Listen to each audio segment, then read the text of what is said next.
गरीब मायका। मोहिनी के 3 बेटे थे।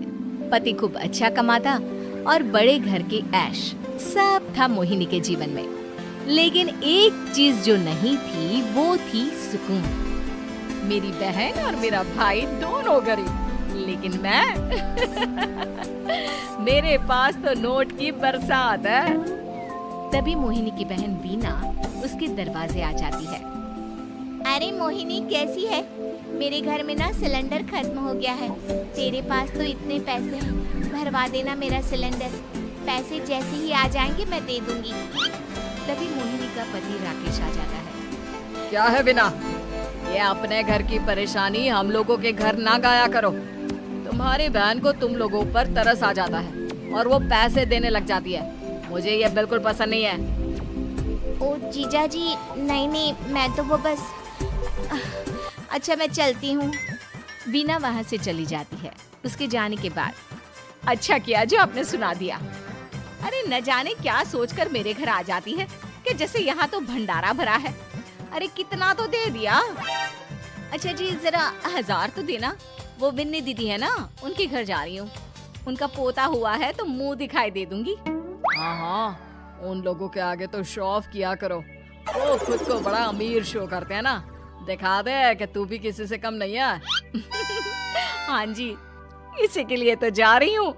मोहिनी तैयार होकर अपनी बुआ की बेटी के घर जाती है, जहाँ उसके पोते का कार्यक्रम चल रहा होता है।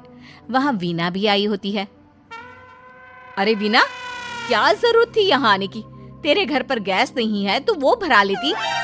क्या करूँ मोहिनी, बुआ को बुरा लग जाता नहीं जाती तो। वैसे मेरे पास एक जोड़ा बच्चे का कपड़ा रखा था, वही अपनी चांदी के पायल के साथ देने जा रही हूँ। घर पर गैस थी नहीं, सोचा परिवार यहीं खाना खा लेगा, बाकी सुबह का सुबह देखा जाएगा। मोहिनी को बहन पर दया आ जाती है। वो पर्स से 1000 रुपए निकाल कर दे देती है। ले बिना, लेकिन पैसे वापस कर देना, तेरे जीजाजी हिसाब लेते हैं।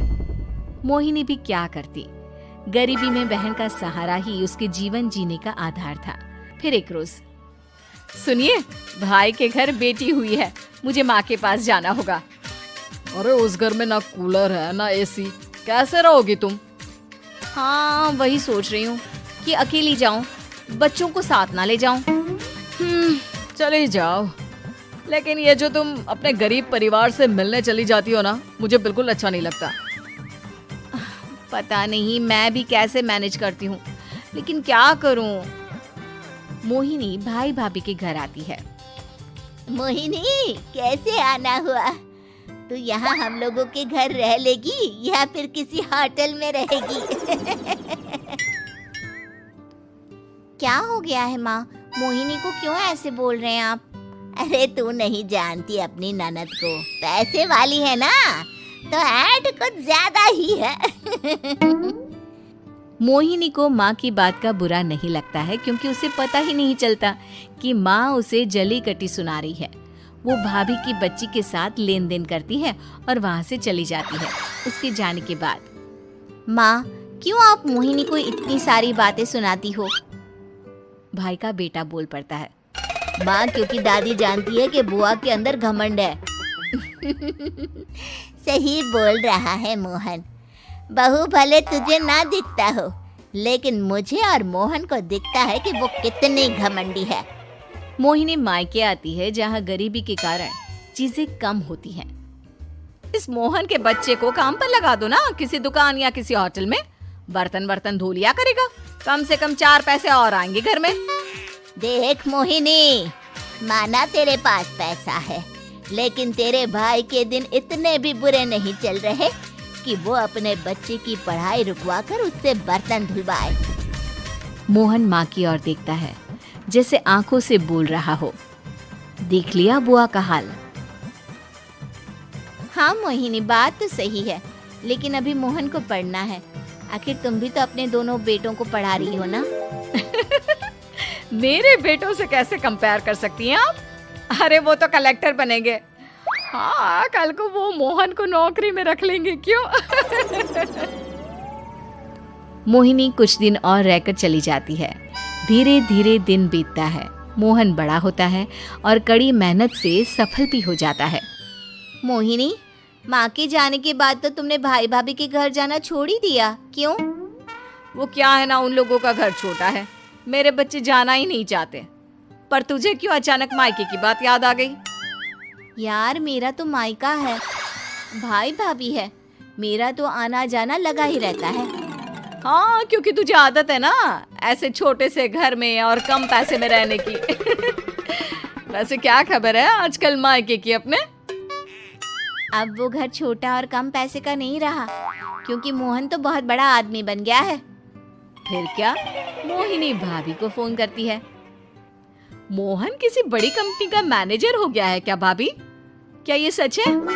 हाँ मोहिनी दीदी, अब तो हम लोगों के गरीबी के दिन कट गए। आपके भाई ने कोई अच्छे कर्म किए होंगे जो हम लोगों का बेटा इतना अच्छा कमा रहा है। देख लो भाभी, पहले भी आपने कई गलतियां की थी, आप थोड़ा संभल कर चलना। भाभी को मोहिनी की बात समझ में नहीं आती कि वो क्या कहना चाहती है। फिर एक दिन वीना मोहिनी से कहती है, मोहिनी, हमारा भतीजा मोहन अच्छा कमा रहा है, क्यों ना मैं अपने बेटे की नौकरी के लिए उससे बात करूं। अरे बुआ का बेटा है, ये सोचकर मदद तो करेगा ना। हाँ हाँ, क्यों नहीं करेगा, उसके बुरे दिन में तो हम भी खड़े थे।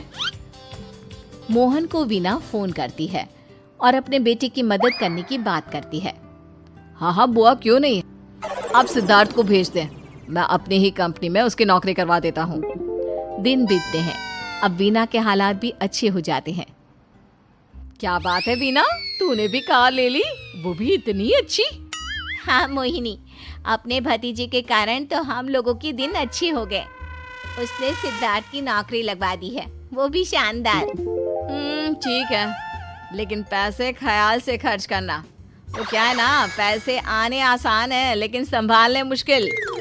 मोहिनी घर पर अपने पति से बात करती है। देखो ना, सबके पास पैसे हैं। एक वक्त था जब मैं ही अमीर हुआ करती थी। लगता है कि ज्यादा दिन नहीं रह पाओगी। मेरी नौकरी को कुछ साल ही बचे हैं और तुम्हारे दोनों लड़के निकम्मे हैं। उन लोगों को बोलो ना कि नौकरी करे। तभी वहाँ मोहिनी के बेटे भी आ जाते हैं। अरे हमें क्या मोहन समझा है जो दिन रात गधे की तरह काम करते रहे? खैर, दिन फिरते हैं और मोहिनी के पति की नौकरी भी खत्म हो जाती है। मोहिनी क्या करे, थोड़े से पैसे में गुजारा नहीं हो रहा है। तो क्या करे, मेरी समझ में कुछ नहीं आ रहा। मोहन को बोलो ना कि वो इन दोनों के लिए नौकरी देखे, जैसे सिद्धार्थ के लिए नौकरी देखी है। मोहिनी क्या कहती, उसे अपने वो दिन याद आ जाते हैं जब उसने भाभी से मोहन को नौकर बनने की सलाह दी थी।